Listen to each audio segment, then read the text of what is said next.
Good evening dear student. आज की class में हम लोग पढ़ेंगे चैप्टर नंबर 11 समुच्चय सिद्धांत एवं समुच्चय संक्रियाएं के बारे में। सबसे पहले डियर स्टूडेंट इस चैप्टर के बेसिक कॉन्सेप्ट को समझेंगे, उसके बाद से क्वेश्चन को सॉल्व करेंगे। मैं आपको डियर स्टूडेंट इस चैप्टर के बेसिक कॉन्सेप्ट को इस तरीके से क्लियर कराने वाला हूं कि इस वीडियो को देखने के बाद आपको इस चैप्टर का अदर वीडियो देखना नहीं पड़ेगा। तो ध्यान से अच्छी तरीके से इस चैप्टर के बेसिक कॉन्सेप्ट को समझते हुए चलिएगा और अपने नोटबुक में नोट करते हुए चलिएगा।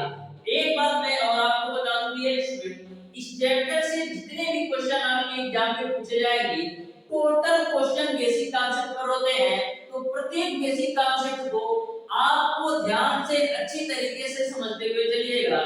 तो स्टार्ट करते हैं आज की क्लास। सबसे पहले समझते हैं डियर स्टूडेंट समुच्चय के बारे में कि समुच्चय होता क्या है। तो सुपरिभाषित वस्तुओं के समूह को समुच्चय कहते हैं। सुपरिभाषित वस्तुओं के समूह को समुच्चय कहते हैं। एग्जांपल के माध्यम से समझिए। जैसे मैंने एक एग्जांपल ले लिया कि कैपिटल ए बराबर आपका समुच्चय दे रखा हो ए ई आई ओ और यू। ये मैंने एक एग्जांपल ले लिया। तो डियर स्टूडेंट जो आपका समुच्चय होता है उसे हमेशा हमेशा आपको कैपिटल लेटर में डिनोट करना है। तो मैंने क्या बोला कि सुपरिभाषित वस्तुओं के समूह को समुच्चय कहते हैं, यानी कि ऐसा समूह जिसको आप क्लियरली डिफाइन कर सकते हैं, आप उसको परिभाषित करते हो तो उसको हम समुच्चय बोलते हैं। जैसे मैंने एक एग्जांपल लिया, ये आपका एग्जांपल है अंग्रेजी वर्णमाला के स्वरों का समूह। तो आपको पता है कि अंग्रेजी वर्णमाला में स्वर जो होते हैं वो 5 होते हैं। तो आप अच्छी तरीके से डिफाइन करके परिभाषित करके बता सकते हैं कि अंग्रेजी वर्णमाला में जो स्वर होते हैं वो 5 है, यानी कि परिभाषित है स्वरों की संख्या 5 है। तो आपको कभी भी ऐसा लगे कि हम परिभाषित तरीके से किसी भी समूह को डिफाइन कर सकते हैं, वही आपका समुच्चय होता है। यानी कि सुपरिभाषित वस्तुओं के समूह को हम समुच्चय कहते हैं। जैसे बोल दिया जाए कि सप्ताह के दिनों का समुच्चय, इसको भी आप परिभाषित करते हैं कि सप्ताह में 7 दिन होते हैं। उसी प्रकार से एक एग्जांपल और मैं बात करता हूं, जैसे वर्ष के महीनों का समूह। तो वर्ष के महीनों का समूह यानी एक साल में आपके 12 महीने होते हैं, ये आपको क्लियरली डिफाइन है। तो किसी भी डिफाइन समूह को, किसी भी परिभाषित समूह को हम समुच्चय कहते हैं। तो ध्यान में रखिएगा, ऐसा समूह जिसको आप अच्छी तरीके से परिभाषित कर सकते हैं, अच्छी तरीके से डिफाइन कर सकते हैं, उसको हम समुच्चय बोलते हैं। तो समुच्चय आपको समझ में आ गया होगा। और डियर स्टूडेंट समुच्चय के अंदर जो उपस्थित वस्तुएं होती हैं उनको हम अवयव बोलते हैं। जैसे आपका समुच्चय ए है, तो समुच्चय ए के अंदर वस्तुएं कौन-कौन सी उपस्थित हैं? ए है, ई है, आई है, ओ है, यू है। तो समुच्चय के अंदर जो आपकी वस्तुएं हैं इनको हम सदस्य या अवयव बोलते हैं। इसको आप ध्यान में रखिएगा। यहाँ तक आपको पूरी बात क्लियर समझ में आ गई होगी। अब प्यारे दोस्तों, एक मैंने आपको बता दिया कि सुपरिभाषित वस्तुओं के समूह को समुच्चय कहते हैं। अगर आप सुपरिभाषित नहीं कर पाते हैं किसी भी समूह को, यदि आप किसी भी समूह को सुपरिभाषित नहीं कर पाते हैं तो ऐसे कंडीशन में आपका समुच्चय नहीं माना जाएगा। जैसे एग्जांपल के माध्यम से समझिएगा। जैसे बोला जाए प्रसिद्ध खिलाड़ियों का समूह, तो प्रसिद्ध खिलाड़ियों का समूह आप परिभाषित नहीं कर सकते। परिभाषित इसलिए नहीं कर सकते क्योंकि प्रसिद्ध खिलाड़ियों का जो समूह है वो आपका क्रिकेट का भी हो सकता है, वॉलीबॉल का भी हो सकता है, फुटबॉल का भी हो सकता है, हॉकी का भी हो सकता है। तो आप क्लियर तरीके से डिफाइन नहीं कर सकते, क्लियर तरीके से आप परिभाषित नहीं कर सकते। तो यदि आप किसी भी समूह को क्लियर तरीके से डिफाइन नहीं कर सकते, क्लियर तरीके से परिभाषित नहीं कर सकते, तो ऐसे कंडीशन में आपका समुच्चय नहीं माना जाता है लेकिन समूह माना जाता है। तो ध्यान में रखिएगा, यदि हम किसी भी समूह को परिभाषित नहीं कर सकते तो समूह तो बोला जाता है लेकिन समुच्चय में नहीं आता है। तो समुच्चय वही माना जाता है जिसको आप परिभाषित समूह कर सकते हैं, यानी जिस समूह को आप परिभाषित कर सकते हैं वही समुच्चय में आता है, और जिस समूह को आप परिभाषित नहीं कर सकते वह समूह में आता है, वह समुच्चय में नहीं आता है। यहाँ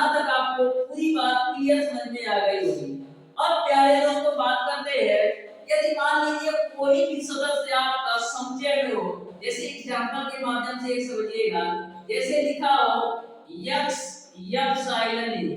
इसका मतलब ये है कि जो आपका यक्ष है समझे ए का सदस्य है, जो आपका यक्ष है समझे ए का सदस्य है, तो कभी भी बोला जाए कि यक्ष जो है समझे ए का सदस्य है तो समझे सिद्धांत की भाषा में इसको यक्ष या साइलेंट ए पढ़ते हैं। तो ध्यान में रखिएगा, यदि बोला जाए कि यक्ष जो है समझे ए का सदस्य है तो समझे सिद्धांत की भाषा में इसको यक्ष या साइलेंट ए के रूप में लिखते हैं। जो आपका ए वाला चीज है इसको हम एफ साइलेंट पढ़ते हैं। इसको ऐसे भी बोल सकते हैं यक्ष बिलोंग्स टू ए, यानी यक्ष जो है ए का सदस्य है। यक्ष बिलोंग्स टू सेट ए, समझे ए का सदस्य है, यानी यक्ष जो है समझे ए का सदस्य है। उसी प्रकार से यदि बोला जाए यक्ष जो है समझे ए का सदस्य नहीं है तो क्या करेंगे, यक्ष नॉट बिलोंग्स टू ए। यदि बोला जाए कि यक्ष जो है समझे ए का सदस्य नहीं है तो इसको कैसे लिखेंगे, यक्ष नॉट एप्सिलॉन। यदि बोला जाए यक्ष समझे ए का सदस्य नहीं है तो इसको लिखेंगे, पढ़ेंगे यक्ष नॉट एप्सिलॉन। और अंग्रेजी में इसको लिख सकते हैं आप यक्ष does not belongs to set ए। तो यहां तक आपको पूरी बात क्लियर समझ में आ गई होगी। अब बात करते हैं डियर स्टूडेंट्स समझियों के प्रकार के बारे में। तो यदि आप नोट करना चाहते हैं तो नोट कर लीजिए। अब बात करते हैं डियर स्टूडेंट्स समझे के प्रकार। तो ध्यान से समझिएगा डियर स्टूडेंट्स, समझे के प्रकार, प्रत्येक समझे को मैं आपको शानदार तरीके से बताने वाला हूं। तो ध्यान से समझिएगा समझे के प्रकार। समझे के प्रकार यानी कि टाइप्स ऑफ सिंह। तो सबसे पहला समझे आपका है एकल समझे। एकल समझे, एकल समझे होता क्या है, ऐसा समझे जिसमें अवयवों की संख्या केवल और केवल एक हो उसको हम एकल समझे कहते हैं। यानी कि ऐसा समझे जिसमें अवयवों की संख्या, वस्तुओं की संख्या केवल और केवल एक हो उसको हम बोलते हैं एकल समझे। जैसे एग्जांपल के माध्यम से समझिएगा, जैसे आपको समझे ए में आपको दे रखा हो ए और आपको दे रखा हो उसी प्रकार से 0 दे दिया जाए, उसी प्रकार से आपको ये दे दिया जाए। यानी कि ऐसा समझे जिसमें अवयवों की संख्या या सदस्यों की संख्या केवल और केवल एक हो उसको हम बोलते हैं एकल समझे। समझे को जो सदस्य लिखा जाता है, जो अवयव लिखा जाता है वो आपका महीने ब्रैकेट में लिखा जाता है। इस बात को भी आप ध्यान में रखिएगा। यहां तक आपको समझ में आ गया होगा। नेक्स्ट बात करते हैं रिक्त समझे। तो रिक्त समझे आपको नाम से ही समझ में आ गया होगा कि रिक्त समझे क्या होता है। तो ऐसा समझे जिसमें अवयवों की संख्या शून्य हो, ऐसा समझे जिसमें अवयव ना हो उसको हम बोलते हैं रिक्त समझे। यानी कि रिक्त समझे ऐसा समझे होता है जिसमें कोई भी अवयव ना हो उसको हम बोलते हैं रिक्त समझे। रिक्त समझे को फाइल अथवा इस तरीके से डिनोट करते हैं। तो रिक्त समझे आपको समझ में आ गया होगा। ऐसा समझे जिसमें कोई भी अवयव ना हो उसको हम बोलते हैं रिक्त समझे। इसको फाइल अथवा इस तरीके से डिनोट करते हैं। अब बात करते हैं डियर स्टूडेंट परिमित समझे के बारे में कि परिमित समझे क्या होता है। परिमित समझे तो ध्यान से समझना डियर, परिमित समझे क्या होता है। ऐसा समझे जिनमें अवयवों की संख्या आप काउंट कर सके, गिन सके, उसे हम बोलते हैं परिमित समझे। यानी कि ऐसा समझे जिसमें अवयवों की संख्या निश्चित हो उसको हम बोलते हैं परिमित समझे। तो आपको समझ में आ गया होगा परिमित समझे यानी कि ऐसा समझे जिसमें अवयवों की संख्या निश्चित हो उसको हम परिमित समझे बोलते हैं। जैसे एग्जांपल के रूप में बोला जाए वर्ष के महीनों का समझे। तो वर्ष के महीने भी आपको पता है कि एक साल में 12 महीने होते हैं। यानी कि ऐसा समुच्चय जिसमें अवयवों की संख्या निश्चित हो उसको हम बोलते हैं परिमित समुच्चय। जैसे आपका वर्ष के महीनों का समुच्चय, सप्ताह के दिनों का समुच्चय, तो ये आपका परिमित समुच्चय होता है। तो परिमित समुच्चय आपको समझ में आ गया होगा। अब बात करते हैं डियर स्टूडेंट अपरिमित समुच्चय। अपरिमित समुच्चय, तो ध्यान से समझना डियर अपरिमित समुच्चय क्या होता है।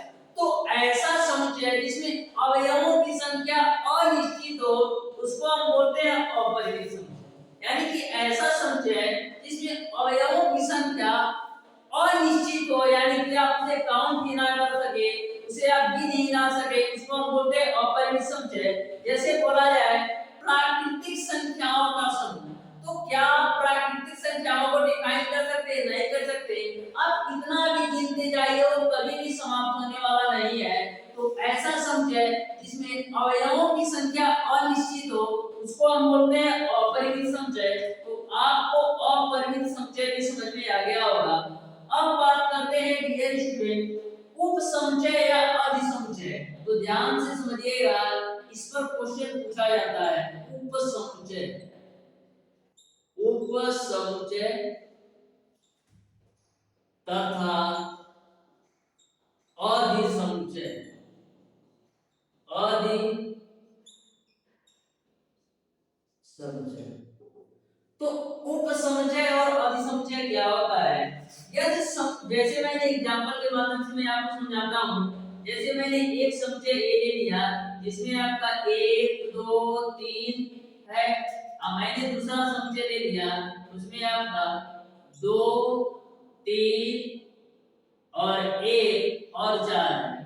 तो कभी भी आपका समुच्चय ए का प्रत्येक अवयव समुच्चय बी में हो, कभी भी आपका समुच्चय ए का प्रत्येक अवयव समुच्चय बी में हो, तो ऐसे कंडीशन में समुच्चय ए को समुच्चय बी का उपसमुच्चय बोलते हैं। तो ध्यान में रखिएगा, यदि समुच्चय ए का प्रत्येक अवयव समुच्चय बी में हो तो ऐसे कंडीशन में समुच्चय ए को समुच्चय बी का उपसमुच्चय बोलते हैं। तो उपसमुच्चय आपको समझ में आया होगा।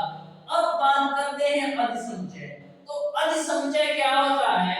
यदि ऐसा कंडीशन आ जाए कि समुच्चय बी का प्रत्येक अवयव भी समुच्चय ए में हो, यानी कि समुच्चय ए का तो प्रत्येक अवयव समुच्चय बी में हो, लेकिन ऐसा कंडीशन आ जाए कि समुच्चय बी का भी प्रत्येक अवयव समुच्चय ए में हो, तो ऐसे कंडीशन में समुच्चय बी को समुच्चय ए का अधिसमुच्चय कहते हैं। तो ध्यान में रखिएगा इस पॉइंट को भी। जैसे एग्जांपल के माध्यम से मैं आपको समझा दूंगा। जैसे आपका 2 3 4 हो गया और समुच्चय भी आपका 2 3 4 आ गया, यानी कि ऐसा कंडीशन बन जाए कि समुच्चय ए का प्रत्येक सदस्य आपका समुच्चय बी में हो और समुच्चय बी का भी प्रत्येक सदस्य समुच्चय ए में हो, तो ऐसे कंडीशन में समुच्चय बी को समुच्चय ए का अधिसमुच्चय कहते हैं। यहां तक आपको समझ में आ गया होगा।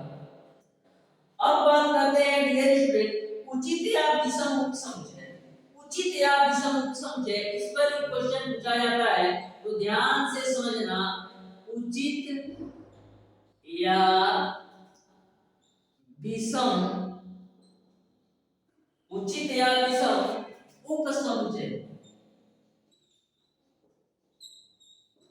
तो ध्यान से समझना, देखिए उचित या विषम उपसमुच्चय क्या होता है इसके बारे में समझिए। सबसे पहले समझते हैं उचित समुच्चय। जैसे एग्जांपल के माध्यम से समझिएगा।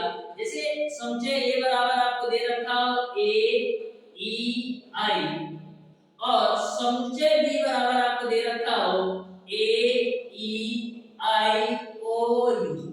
तो ऐसा कंडीशन बने कि समुच्चय ए का प्रत्येक सदस्य समुच्चय ए का प्रत्येक सदस्य समुच्चय बी में हो, तो उस कंडीशन में आपका उचित समुच्चय बोला जाता है। यानी कि कभी भी समुच्चय ए का प्रत्येक सदस्य ए ई आई इसमें भी है और समुच्चय बी में भी ए ई आई है, तो कभी भी आपका समुच्चय ए का प्रत्येक सदस्य समुच्चय बी में हो तो उसको हम बोलते हैं उचित समुच्चय। लेकिन ऐसा कंडीशन बन जाए कि समुच्चय ए में भी आपका ए ई आई ओ यू और समुच्चय बी में भी आपका ए ई आई ओ यू, यानी कि जो जो अवयव समुच्चय ए में हो और जो जो अवयव आपका समुच्चय बी में हो, यानी कि समुच्चय ए और समुच्चय बी आपस में बराबर हो तो उसको हम बोलते हैं विषम उपसमुच्चय। तो ध्यान में रखिएगा उचित उपसमुच्चय क्या होता है, जब समुच्चय ए का प्रत्येक सदस्य समुच्चय बी में हो तो उसको हम बोलते हैं उचित उपसमुच्चय। यदि समुच्चय ए का प्रत्येक सदस्य समुच्चय बी में हो और समुच्चय बी का प्रत्येक सदस्य समुच्चय ए में हो तो उसको हम बोलते हैं विषम उपसमुच्चय। यहाँ तक आपको पूरी बात क्लियर समझ में आ गई होगी। अब बात करते हैं डियर स्टूडेंट समष्टि समुच्चय। तो ध्यान से समझिएगा समष्टि समुच्चय के बारे में, यदि आप नोट करना चाहते हैं तो नोट कर लीजिए। नेक्स्ट आगे देखते हैं डियर स्टूडेंट समष्टि समुच्चय के बारे में। इस चैप्टर के जितने भी टॉपिक दिए गए हैं टोटल टॉपिक पर आपके एग्जाम में कहीं ना कहीं क्वेश्चन पूछे जाते हैं, तो प्रत्येक टॉपिक को ध्यान से समझिएगा डियर स्टूडेंट। ये चैप्टर आपके लिए अति महत्वपूर्ण चैप्टर है, ध्यान से समझिएगा। अब बात करते हैं समष्टि समुच्चय, जिसको बोला जाता है इंग्लिश में यूनिवर्सल सिस्टम। समष्टि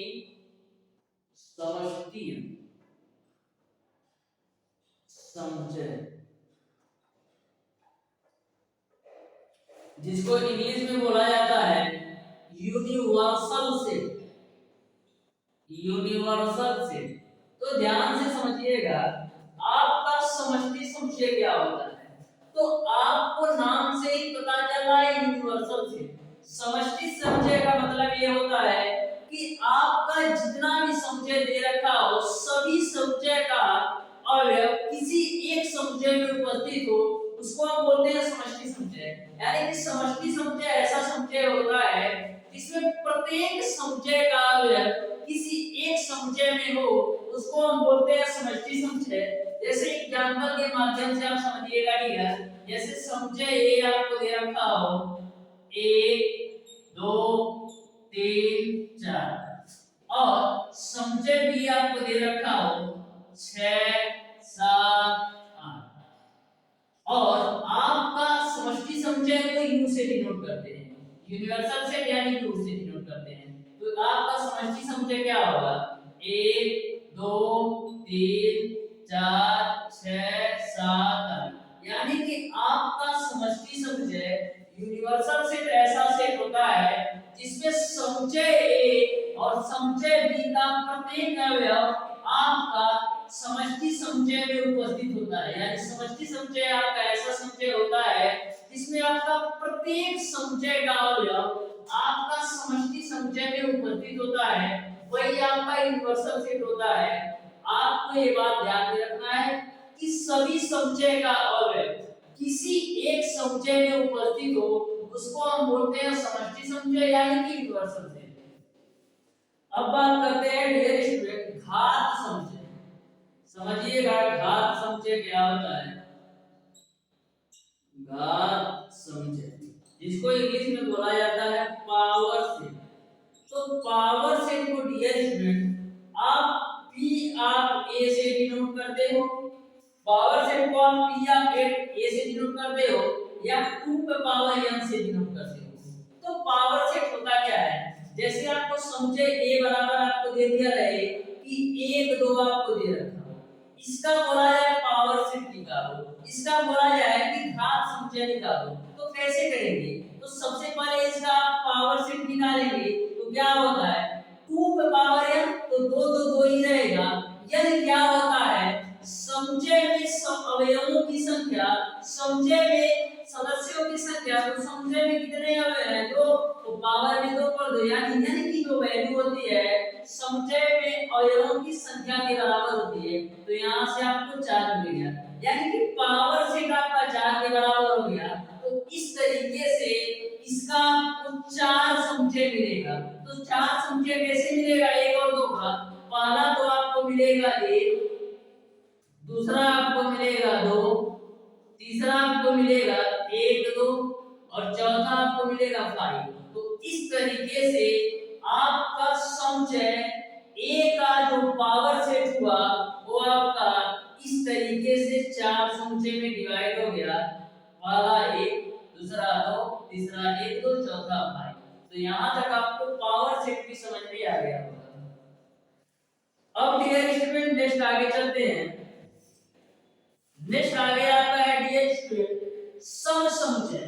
तो सम समुच्चय के बारे में समझिएगा, ये भी आपका बिल्कुल सिंपल सा है। सम समुच्चय, सम समुच्चय,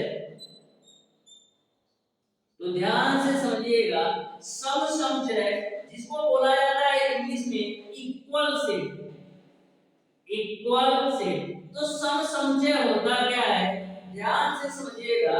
यदि समुच्चय ए के सभी अवयव समुच्चय बी में हो तथा समुच्चय बी के प्रत्येक अवयव समुच्चय ए में हो तो उसको हम बोलते हैं सम समुच्चय। यानी कि सम समुच्चय ऐसा समुच्चय होता है जिसमें समुच्चय ए के प्रत्येक अवयव समुच्चय बी में होते हैं तथा समुच्चय बी के प्रत्येक अवयव समुच्चय ए में हो तो उसको हम बोलते हैं सम समुच्चय। तो ध्यान से समझिएगा। जैसे एग्जांपल के रूप में समुच्चय ए बराबर आपको दे रखा हो 1 2 3 4 और समुच्चय बी बराबर आपको दे रखा है 2 3 1 4। तो यहाँ पर आप एक चीज देखेंगे कि समुच्चय ए का प्रत्येक अवयव समुच्चय बी में है और समुच्चय बी का प्रत्येक अवयव समुच्चय ए में है। तो ऐसे कंडीशन में हम बोलते हैं सम समुच्चय। यानी कि सम समुच्चय ऐसा समुच्चय होता है इसमें समुच्चय ए का प्रत्येक अवयव समुच्चय बी में होता है तथा समुच्चय बी का प्रत्येक अवयव समुच्चय ए में होता है। यहाँ तक आपको बात समझ में आ गई होगी। अब बात करते हैं डियर सम्मिलित या संघ समुच्चय। तो सम्मिलित या संघ समुच्चय के बारे में ध्यान से समझिएगा। ये भी आपका बहुत ही बेहतरीन सा टॉपिक है, सम्मिलित या संघ समुच्चय। तो ध्यान से समझना डियर, सम्मिलित या संघ समुच्चय। तो सम्मिलित या संघ समुच्चय क्या होता है? सम्मिलित या संघ समुच्चय ध्यान से समझना है एग्जांपल के माध्यम से। जैसे समुच्चय ए बराबर आपको दे रखा हो 1 2 3 4 और समुच्चय बी बराबर आपको दे रखा हो 5 6 और 7। इसका आपको सम्मिलित या संघ समुच्चय, तो नाम से ही आपको पता चल रहा है सम्मिलित या संघ समुच्चय। यानी कि आपको टोटल समुच्चय को सम्मिलित कर लेना है। तो सम्मिलित समुच्चय क्या होगा? समुच्चय ए और समुच्चय बी का सम्मिलित समुच्चय जो आपका होगा वो आपका दोनों समुच्चयों को बाबू सम्मिलित कर लो तो आपका हो जाएगा 1 2 3 4 और 5 6 7। तो यहाँ तक आपको बात समझ में आ गई होगी कि सम्मिलित समुच्चय क्या होता है। सम्मिलित समुच्चय ऐसा समुच्चय होता है जिसमें आपको दिए गए समुच्चयों को आपस में सम्मिलित कर लेना है। अब देखते हैं प्रतिच्छेद समुच्चय। तो ध्यान से समझिएगा, प्रतिच्छेद समुच्चय जिसको बोला जाता है इंटरसेक्शन ऑफ सेट।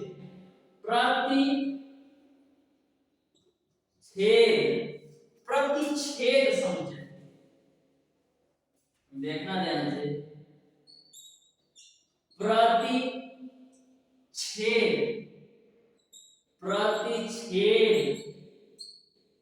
समुच्चय,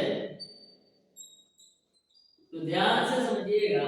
प्रतिच्छेद समुच्चय को बोला जाता है इंग्लिश में इंटरसेक्शन ऑफ सेट। इंटरसेक्शन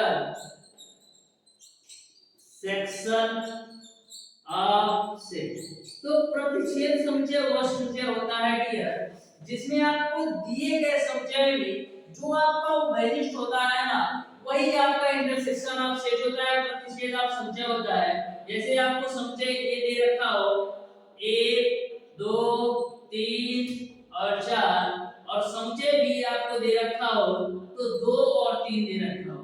बोला है कि समुच्चय ए और समुच्चय बी का प्रतिच्छेद समुच्चय निकालो या इंटरसेक्शन ऑफ सेट निकालो। तो प्रतिच्छेद समुच्चय को ए इंटरसेक्शन बी यानी कि प्रतिच्छेद समुच्चय को इस वाले चिन्ह से डिनोट करते हैं, इसको इंटरसेक्शन पढ़ा जाता है, इसको पढ़ा जाता है ए इंटरसेक्शन बी।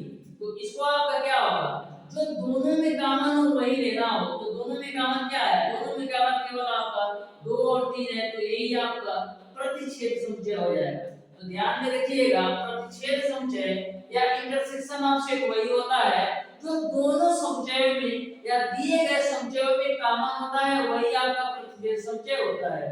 यहां तक आपको पूरी बात क्लियर समझ में आ गई होगी।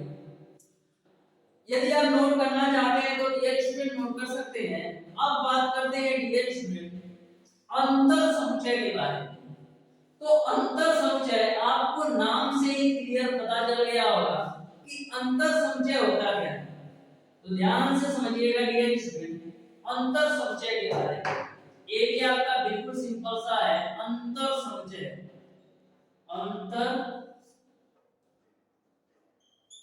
समुच्चय डिफरेंस ऑफ सेट। तो ध्यान से समझना अंतर समुच्चय क्या होता है। जैसे आपको एक समुच्चय दे रखा हो a बराबर 1 2 3 4 5 ये है, और समुच्चय b बराबर आपको दे रखा हो 2 3 6 और 7। आपको बोला है अंतर समुच्चय निकालो a और b का। a और b का अंतर समुच्चय निकालो तो कैसे निकालेंगे, आपको समुच्चय a में से समुच्चय b घटा देना है। तो घटाने पर होता क्या है, जो सेम संख्याएं होंगी वो तो कट जाएगा, तो 2 और 3 आपका कैंसिल हो जाएगा, तो बचेगा क्या, बचेगा आपका 1 4 5। तो यही आपका अंतर समुच्चय हो जाएगा। तो ध्यान में रखना अंतर समुच्चय आपका होता क्या है, दोनों को आपको घटा देना है। तो स्वयं संख्याएं जो है उसको आपको एलिमिनेट कर देना है। उसके बाद जो आपका समुच्चय ए में बचेगा वही नोट करना, इन सबको मत नोट कर लेना। यानी कि आपको समुच्चय बी से कोई लेना देना नहीं है। आपको जो वैल्यू समुच्चय ए से समुच्चय बी में मिल रही है उसको कैंसिल आउट करके जो आपका समुच्चय ए में बचता है वही नोट कर देना है, वही आपका अंतर समुच्चय होता है। अब बात करते हैं डियर स्टूडेंट संघ या प्रतिच्छेद समुच्चयों का गुण। तो ध्यान से समझना संघ या प्रतिच्छेद समुच्चयों का गुण क्या होता है। ये भी आपका शानदार पॉइंट है और इस पर क्वेश्चन आपके एग्जाम में बनते ही बनते हैं। तो ध्यान से समझना संघ या प्रतिच्छेद संक्रियाओं का गुण। तो पहला आपका है जैसे A यूनियन B बराबर आप लिखते हो ना, A यूनियन B हो सकता है, तो उसी प्रकार से आपका B यूनियन A भी हो सकता है। इसको एक एग्जांपल के माध्यम से समझना क्लियर। जैसे आपको समुच्चय A बराबर दे रखा हो 1 2 3 4 और समुच्चय B बराबर आपको दे रखा हो 3 4 5 6। आपसे मैं पूछूं कि A यूनियन B का मतलब क्या होता है, तो A यूनियन B का मतलब ये होता है आपको दोनों समुच्चयों को आपस में सम्मिलित करके लिख देना है। तो आपस में सम्मिलित कर देना है, लेकिन ध्यान में रखना किसी भी नंबर को रिपीट नहीं करना है, रिपीटेशन अलाउ नहीं है समुच्चय में। तो आपका हो जाएगा 1 2 3 4 फिर 5 और 6, यानी कि A और B का जो आपका A यूनियन B निकला वो आपका 1 2 3 4 5 6 निकला। अब आपका देखिएगा A यूनियन B लिखो चाहे आप B यूनियन A लिखो तो बात तो बराबर है। चाहे आप A को B से जोड़ो या B को A से जोड़ो तो सेम ही आएगा। तो वही इन्होंने संख्या के रूप में बता दिया कि A यूनियन B बराबर होता है आपका B यूनियन A। ये बात आपको समझ में आ गई। या उसी प्रकार से आपका A इंटरसेक्शन जो B होता है वो बराबर होता है आपका B इंटरसेक्शन A के। यानी कि A इंटरसेक्शन B बराबर होता है आपका B इंटरसेक्शन A के। यानी कि A B में जो वैनिष्ट होगा वही आपका वैनिष्ट B A में होगा। ये तो सिंपल सी बात है। देखो A और B में क्या वैनिष्ट है, तो A और B में आपका वैनिष्ट क्या है, देखो क्या है, तो 1 2 3 4 इसमें है और 3 4 5 इसमें है। यानी कि A और B में जो वैनिष्ट वाला पॉइंट है वो आपका 3 और 4 है। तो तुम A इंटरसेक्शन B कहो या B इंटरसेक्शन A कहो तो बात बराबर है। तो यही सवाल क्वेश्चन क्रियाएं दे रखा है नेक्स्ट देखते हैं डियर स्टूडेंट, दूसरा आपको कौन सा कॉन्सेप्ट दे रखा है उसको समझिएगा ध्यान से। आपको दे रखा है कि A union B, A union B union C. तो इसको आप कैसे लिखो? देखिएगा, जो आपका यूनियन है वो आपका ए के साथ है, बी के साथ भी है।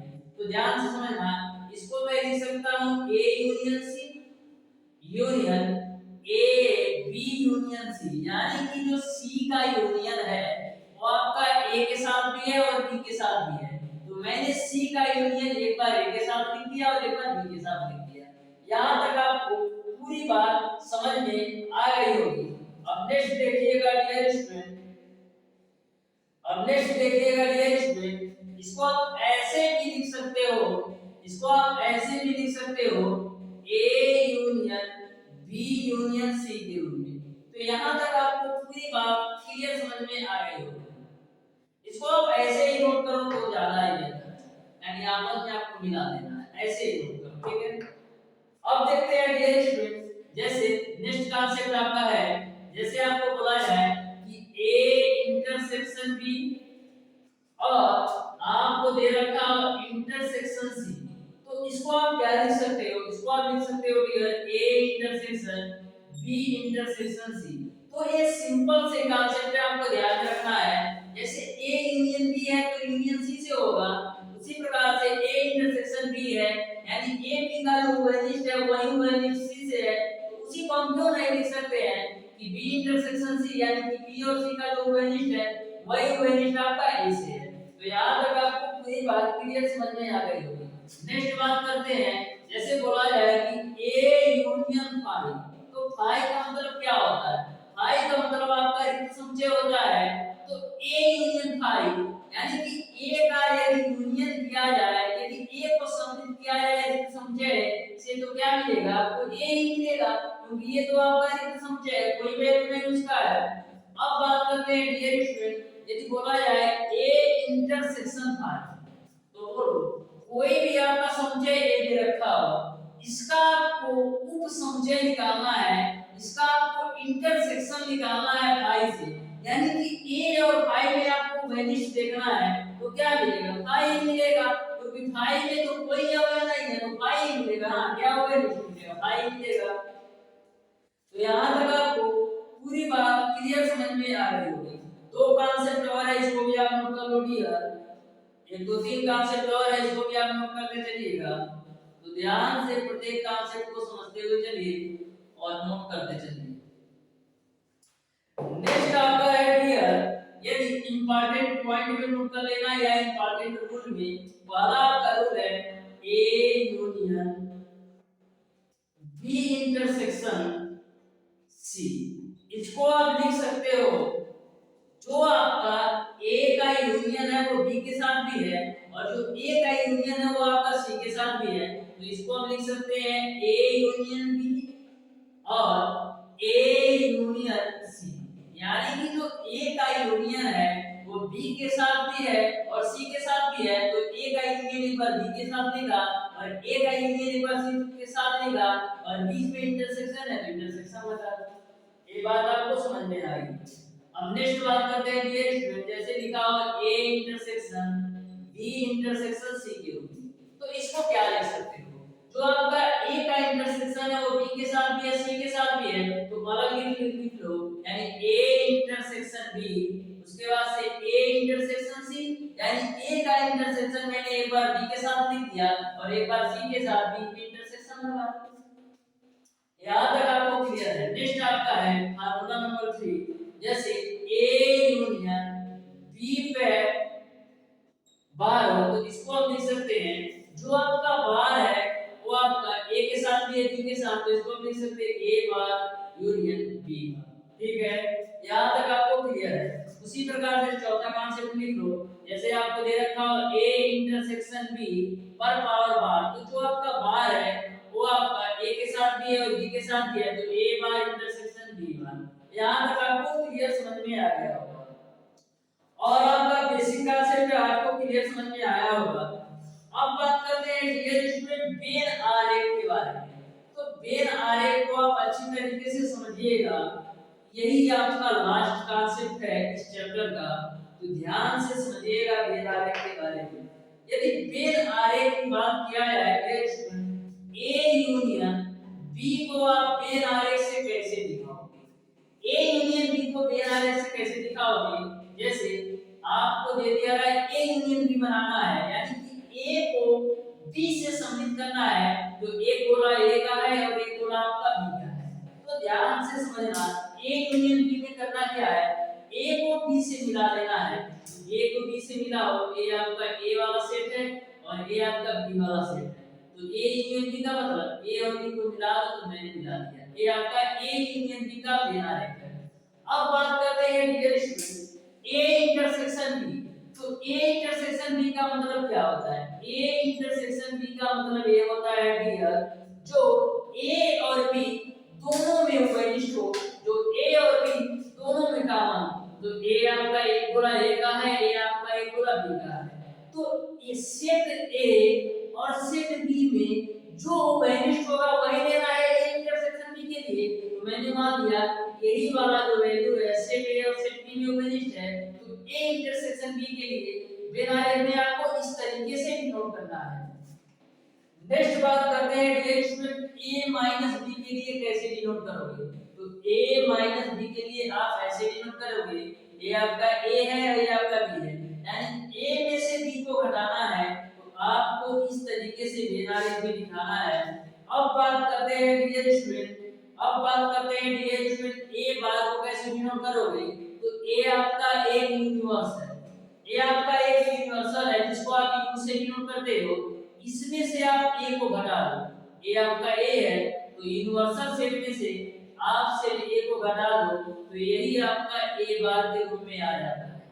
तो इस तरीके से डियर स्टूडेंट चैप्टर नंबर 11 समुच्चय सिद्धांत एवं समुच्चय संक्रियाएं के जितने भी बेसिक कॉन्सेप्ट थे, टोटल बेसिक कॉन्सेप्ट को मैंने बिल्कुल शानदार तरीके से, अच्छी तरीके से समझाने और बताने का प्रयास किया है। फिर भी यदि आपको किसी भी कॉन्सेप्ट में कोई भी कंफ्यूजन और कोई भी डाउट होगा, तो आप डियर स्टूडेंट उसे कमेंट बॉक्स में कमेंट करके जरूर बताइएगा। आज की क्लास आपको कैसी लगी? यदि वीडियो पसंद आया हो तो वीडियो को लाइक और चैनल को सब्सक्राइब जरूर कीजिए।